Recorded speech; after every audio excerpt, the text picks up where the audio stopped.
Try to remember times when you have attended parties in the past.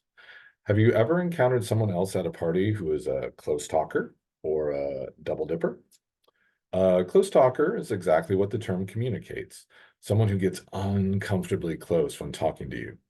A double dipper is someone who dips a chip in a communal bowl of, say, salsa, again, after taking a bite out of it.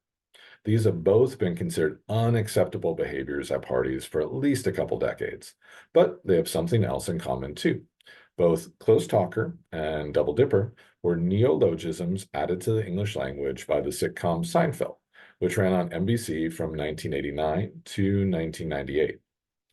If you try to remember back to a more recent time, when we read chapter 4 of A Concise Introduction to Linguistics about 3 weeks ago, you might recall that studying how new words, neologisms, are added to a language is part of the branch of linguistics called morphology. This week in Introduction to Linguistics, though, we are instead studying the branch of linguistics called pragmatics. Simply put, pragmatics is the study of the effect of context on meaning. That might not sound hilarious to you, but pragmatics is important to comedy. For example, in our required textbook, Rowe and Levine explain how much of the humor in the more recent sitcom The Big Bang Theory, which ran on CBS from 2007 to 2019, was based on one of the characters' difficulty in processing pragmatics.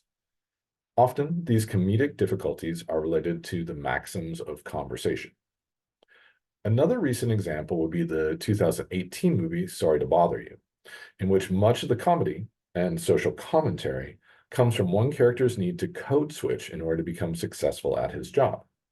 You'll learn more about both code switching and the maxims of conversation in Chapter 7 of A Concise Introduction to Linguistics, which covers pragmatics. After reading about pragmatics, please share how it helps to create a comedic scene in a contemporary piece of popular culture. If you would like, you could write about a scene from The Big Bang Theory or from Sorry to Bother You. However, you are not limited to those two recent comedies.